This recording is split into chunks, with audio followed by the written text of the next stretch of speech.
Alright. We have Chapter 20, Golf and Club Management. I'm Colin Brown. Patrick Moore. Let's see. Start with history.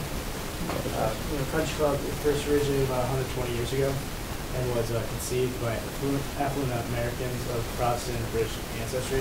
And ironically, the American Country Club got its start because the economically elite also lacked one central social institution of the British aristocracy and the country house for the estate. The country clubs were founded in 1882. The Country Club of Brookline was the first one. That's located near Boston, Massachusetts, and is considered to be the first country club in the United States. A country club is a place located in a country-like setting when with open areas and lots of green space that has standard meeting facility, the clubhouse. In the 1980s, the rules of sportsmanship were established, but the concept was perfected and played on the golf course. And now the history of the golf clubs. Well, the game of golf originated with the Scottish players and founders of the Royal and Ancient Golf Club in St Andrews, Scotland, which is part of the British Open. Played usually every 7 years. Every couple of years. Every couple of years. And the game was first introduced to the U.S. market in Yonkers, New York, with the Apple Tree Gang, where the first small 3-hole course was built, also named St. Andrews. And also, and with the last decade, close to 30 million Americans play golf in 16,000 courses, and golf courses and country clubs come in two major varieties, public and private facilities.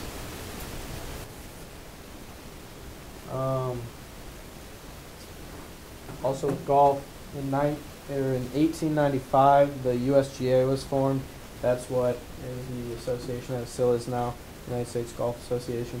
1914, the Club Managers Association was formed in Boston. Then there was also a similar group, the acronym is CMA. Another one was formed in New York. So the two of them kind of got together and made the Club Managers Association of America, the CMAA, and they made the PGA, the Professional Golfers Association. During the last quarter of the 20th century, the number of golfers increased 4 times faster than the nation's population. It went from 10 million golfers to 30 million golfers, so it definitely is growing.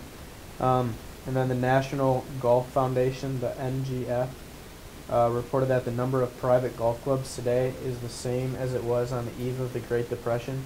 And that's 4,400. And now to the industry format.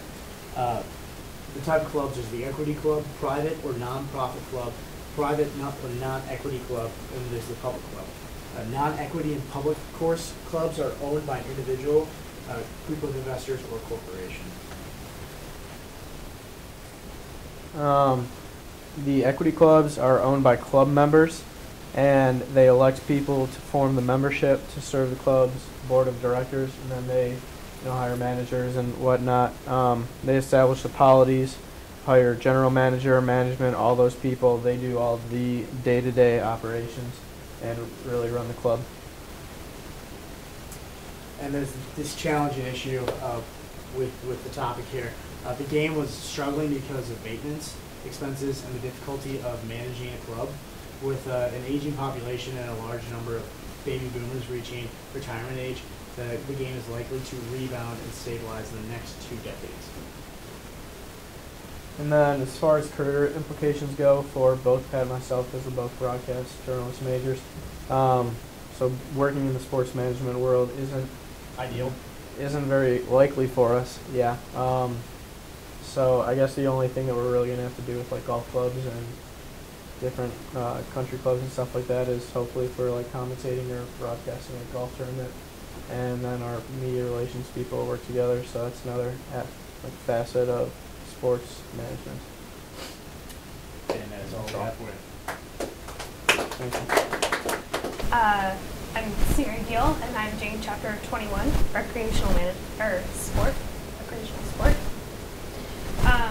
As an intro to recreational sport, It originated in things like Little League Baseball and softball, and associations like the Young Men's Christian Association, which is known as the YMCA, summer camp experiences, and senior citizen participation. Direct participation, so performance, activity, and sports with a certified guide. That would be like going skiing, and participating in activities like that. Indirect participation is spectators contribute economically, like in tourism, with things like bicycling, biathlons. History of modern recreational movement. It socially started viewing play as a meaning of growth and well-being. The parks movement was established of public lands like Central Park and Boston's Emerald Necklace to be free of charge to the public so that they could participate in activities. Technology and invention of sporting goods like canoes and other goods used for sport was another innovation, and social and religious institutions like the YMCA and YWCA and the Young Men's and Young Women's Hebrew Association also started the recreational. National parks and associations in the Northeast, like the Adirondacks of New York, was a main focus in recreation. Yellowstone National Park was the first national established park in the United States by Ulysses S. Grant in 1872. The National Park Service, also known as the NPS, was established by Theodore Roosevelt in 1916, and the preservation goes towards seashores, historical battlefields, monuments, and wildlife area. The NPS has reported 276 million visits in 2008, generating nearly $12 billion to local communities. Associations continued. The American Canoe Association, established in 1880, was the first to establish instructional guidelines for rules and participation. Known associations like the Boy Scouts, established in 1910, and the Girl Scouts, established in 1912.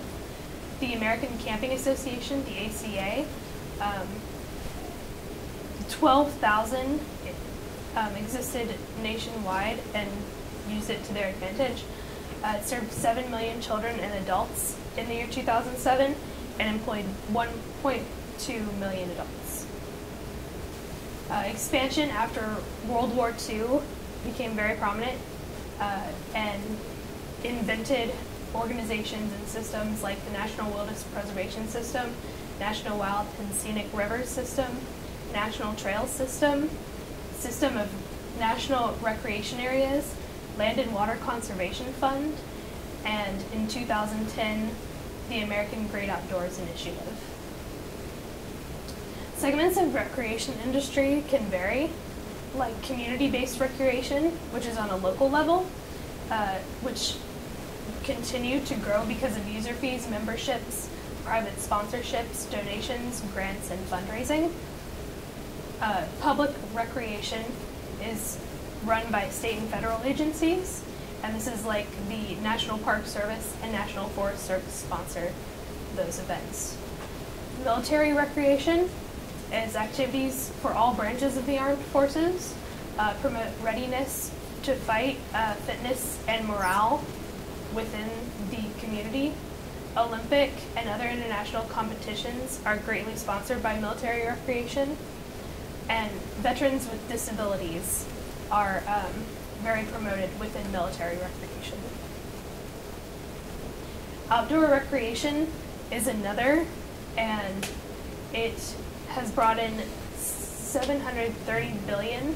3 out of 4 people participating annually, and it is both for-profit and non-profit. University outdoors programs provide students with instruction and leadership skills. The Association of Experimental Education also known as the AEE, is a key founder in this. 400 universities belong to the Association Outdoors Recreation and Education, also known as the AORE. Therapeutic recreation is to improve the physical, mental, and emotional state of its participants, and it is mostly used in rehabilitation means, hospitals, psychiatric facilities, and nursing homes. Career opportunities in recreation, you have to be able to participate in many different activities and have a wide scope of what you know. You want to develop general instructional and programming skills, refine skills in several specific programming areas, and consider associated skills that can strengthen a resume.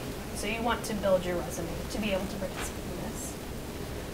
Current issues is the shifting demographic trends, public and private sectors, public sector, government owns or managements, private sectors are non-government owned. Environmental awareness, especially in regards to the parks, is a current issue because they need to keep the parks nice. Cultural awareness of the people that are participating in the events is very important. And the Americans with Disabilities Act in 1990 involved adapting the programs for participants with disabilities. Risk management, they need to be able to run the recreation management while still being enjoyable for the people participating, while still keeping the program running smoothly, which provides health screenings. They need to give information to the participants before entering. Staff requires first aid credentials, supervision, emergency response protocols, critical accident protocols, and the participants need to be informed and have their consent given before putting themselves at risk during different activities.